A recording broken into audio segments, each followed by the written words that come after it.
यह मूवी केटी नाम की एक लड़की के बारे में है, जहाँ वह दूसरी लड़कियों की तरह मॉडल बनना चाहती है, लेकिन एक मासूम और साधारण फोटोशूट के रूप में जो शुरू होता है वह जल्द ही कुछ अकल्पनीय होता है। लेकिन कई बाधाओं के बावजूद वो भागने में सफल हो जाती है और सभी से अपना बदला इस तरह लेती है जिसे देखकर आप सभी के रोंगटे खड़े हो जाएंगे। वीडियो शुरू करने से पहले बस एक छोटी सी रिक्वेस्ट, जो है इस वीडियो को लाइक और चैनल को सब्सक्राइब करने की।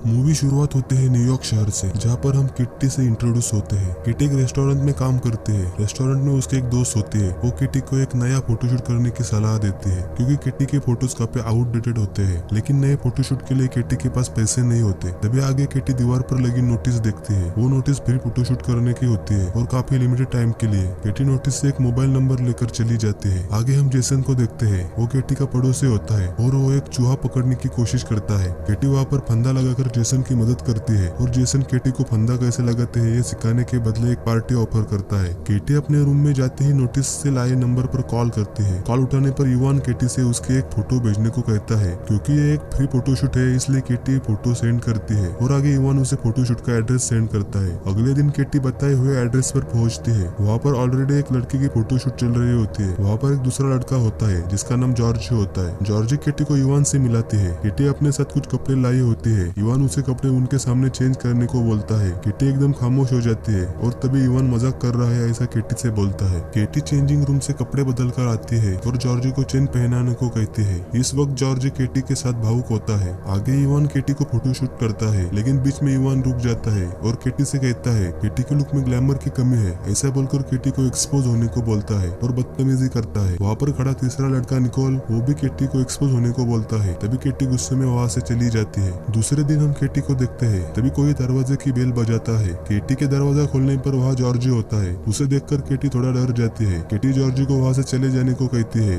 लेकिन जॉर्जी अपने साथ केटी के फोटोशूट के फोटोज लाया होता है। उसे वो केटी को देता है और साथ में अपने भाई इवान और निकोल की बदतमीजी के लिए सॉरी बोलता है। केटी फिर भी उसे जाने को बोलकर दरवाजा बंद करती है। आगे हम जॉर्जी को देखते हैं। वो केटी के फोटोज देखकर मन ही मन उसे पाने के बारे में सोचता है और उसके फोटोज वासना भरे आंखों से देखता है। आगे केटी कचरा फेंकने जाती है, लेकिन जाते वक्त रूम का दरवाजा खुला रहता है। केटी कचरा फेंककर वापस आती है और सो जाती है। तभी कुछ देर बाद केटी को फोटोज क्लिक करने की आवाज सुनाई देती है, जिस वजह से वो उठकर देखती है तो वहाँ पर जॉर्जी केटी की सोते वक्त फोटोज ले रहा होता है। केटी जॉर्जी पर बहुत गुस्सा होती है, लेकिन जॉर्ज एक पागल आदमी की तरह केटी से प्यार करता है ऐसा बोलता है। केटी जॉर्जी को टेजर गन से शूट करती है और रूम से भागने की कोशिश करती है, लेकिन जॉर्जी उसे पकड़कर रूम में ले जाता है और उसे नीचे पटक कर रस्सी से बांधता है। केटी की आवाज सुनकर उसका पड़ोसी जेसन रूम में आता है। जेसन केटी की मदद करे उससे पहले जॉर्जी जेसन को चाकू से मारता है, जिस वजह से जेसन नीचे गिरकर तड़पता रहता है। आगे हमें जॉर्जी के बुरे इरादों के बारे में पता चलता है, जहाँ पर जॉर्जी केटी के कपड़े उतारता है और साथ में अपनी पैंट उतारकर केटी के साथ जबरदस्ती करता है। ये सभी जेसन के सामने होता है, लेकिन जेसन कुछ भी नहीं कर सकता था। जॉर्ज एक वासना से भरा पागल आदमी बनकर केटी का शारीरिक शोषण करता है। ये सब घिनौना कृत्य होने के बाद जेसन मर जाता है और जॉर्ज को अपने किए गंदे काम पर पछतावा होता है और वो अपने भाई इवान को कॉल करके सब कुछ बताता है। कुछ समय बाद इवान और निकोल वहाँ पर आते हैं और सभी जगह साफ करने लगते हैं। वो सभी जगह से जॉर्ज के फिंगरप्रिंट साफ करते हैं। जिस चाकू से जॉर्जी ने जेसन को मारा होता है, उस चाकू पर इवान जबरदस्ती केटी के फिंगरप्रिंट्स लेता है और उसे जबरदस्ती बेहोशी की दवाई खिलाता है। आगे हम देखते हैं कि बेहोशी के हालत में वे सभी केटी को कहीं ले जाते हैं। आगे हम केटी को एक बेसमेंट में बंधा हुआ देखते हैं और साथ में एक भयानक नजारा भी, जहाँ पर निकोल केटी के ऊपर चढ़कर उसका शारीरिक शोषण कर रहा होता है।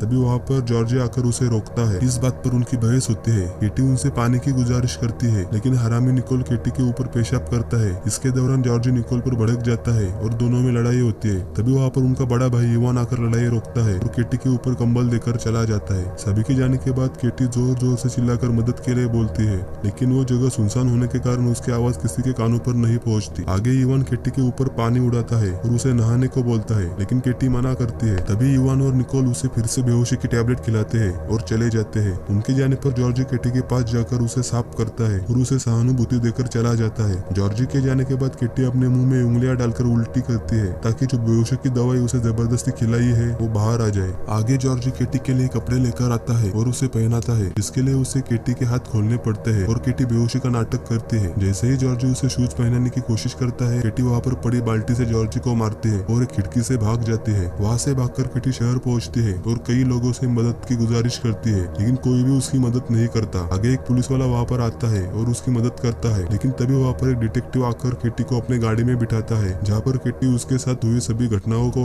डिटेक्टिव को बताती है। डिटेक्टिव किटी को अपने ऑफिस ले जाता है। वहाँ पर किटी उसे अमेरिकन एम्बेसी में ले जाने को बोलती है। तभी वहाँ पर एना आती है और किटी से अकेले में बात करती है। एना उसे बोलती है कि वो एक एनजीओ चलाती है, जहाँ पर उनकी संस्था ऐसे ही लड़कियों की मदद करती है और उन्हें न्याय देती है। लेकिन किटी एना से भी अमेरिकन एम्बेसी ले जाने की गुजारिश करती है। एना किटी को अपने साथ ले जाती है और रास्ते में किटी से उसके घर चलकर कपड़े बदलने और बैंडेज करने को बोलती है। किटी एना पर भरोसा करके उसके साथ चली जाती है। एना के घर पहुंचकर एना किटी से कहती है कि उसके कपड़े नीचे के रूम में है, इसलिए एना किटी को नीचे लेकर जाती है। लेकिन जब नीचे किटी देखती है तो ये वही बेसमेंट होता है जहाँ पर उसे बांध कर रखा गया था। अभी वहाँ पर इवान आता है और एना किटी को थप्पड़ मारते है, जिस पर हमें पता चलता है कि वे सभी एना के बेटे हैं और एना उनकी माँ। इस तरह किटी फिर से कैद हो जाती है। आगे हम एक अलग ही आदमी को देखते हैं। वो आदमी बड़ा ही कमीना होता है। वो एक शॉक देने वाली रॉड से किटी को बहुत यातना देता है। बस इतना ही नहीं, वो किटी के शरीर के नीचे भी शॉक देता है और किटी का शारीरिक शोषण करता है। उस आदमी के चले जाने के बाद इवान किटी के पास जाता है। किटी वहाँ पर खून से लथपथ होती है और आगे किटी इवान को थप्पड़ मारती है, जिस वजह से इवान उसे एक साइको की तरह मारता है। आगे हम देखते हैं कि इवान की मार से किटी का चेहरा बुरी तरह बिगड़ जाता है। वो सभी एक गड्ढा खोदते हैं और किटी को एक बक्से में डालते हैं और जॉर्जी किटी को उसका लॉकेट देता है और वे सभी किटी को उसी बक्से में गाड़ देते हैं। ये सब होने के बाद इवान और निकोल बहुत टेंशन में होते हैं, क्योंकि किटी पहले भागकर पुलिस के पास गई होती है। आगे हम किटी को देखते हैं जो उस बॉक्स से बाहर पड़ी होती है। ऐसा इसलिए हुआ होता है कि जिस जगह किटी को गाड़ा था उस जगह के नीचे एक बेसमेंट होता है और मिट्टी गीली होने के कारण वो बक्सा वहाँ से घसकर नीचे गिर जाता है। किटी जैसे तैसे करके वहाँ से एक अलग बेसमेंट तक पहुँचती है। वहाँ पर कई सारा कूड़ा कचरा पड़ा होता है। उसी कचरे में किटी को एक लाइटर मिलता है और आगे किटी को एक चिड़िया लड़खड़ाती हुई दिखती है। किटी उस चिड़िया को पकड़कर उसी से अपना पेट भरती है। आगे किटी उस बेसमेंट के रास्ते से एक चर्च तक पहुँचती है, जहाँ से वो कुछ खाना चुरा कर ले जाती है। अगली बार जब किटी फिर से चोरी करने आती है, वहाँ का फादर उसे कुछ खाना और कपड़े देता है और साथ में एक बाइबल की किताब भी देता है। आगे हम किटी को अमेरिकन एम्बेसी के बाहर खड़ा देखते हैं, लेकिन किटी वहाँ पर ना जाकर चर्च पहुँचती है, जहाँ पर वो बाइबल की किताब का एक पन्ना खुला छोड़कर चली जाती है। उस पन्ने पर लिखा होता है कि वो अब सभी से अपना इंतकाम लेगी। किटी निकोल का पीछा करके उसके घर पहुँचती है, जहाँ पर वो कुछ पैसे लेती है और उसी रात वो निकोल का पीछा करती है। अगले दिन हम जॉर्जी को देखते हैं, जहाँ पर जॉर्जी चाय पीने पर उसे चाय में से किटी का लॉकेट मिलता है, जिसे देखकर जॉर्जी हैरान होता है। तभी जॉर्जी किटी को देखता है और उसके पीछे पीछे जाता है। किटी उसे बेसमेंट में ले जाती है और उसके गले में फंदा डालती है। दूसरी तरफ हम फादर को देखते हैं। फादर किटी को लेकर बहुत परेशान होता है, जिस वजह से वो उसी डिटेक्टिव को बुलाता है और उसे सब कुछ बताता है। आगे जॉर्जी दीवार पर बंधा होता है और आधा नंगा भी। किटी एक चाकू से उसके चेहरे को खरोचती है और उसके पेट के ऊपर चाकू से काटती है। जॉर्जी तड़पते हुए किटी से माफी मांगता है, लेकिन किटी को उसकी माफी नहीं चाहिए होती। किटी उसे ज्यादा यातना देने के लिए उसके जख्मों पर डब्बे का खाना लगाकर चली जाती है। आगे एक नाइट क्लब में हम निकोल को देखते हैं। वो कई लड़कियों के साथ अय्याशी करता है और साथ में दारू पीता है। निकोल पूरी तरह दारू के नशे में होता है। तभी उसे वहाँ पर किटी दिखाई पड़ती है। निकोल को ये सब झूठ लगता है। निकोल अपना हैंगओवर उतारने बाथरूम जाता है,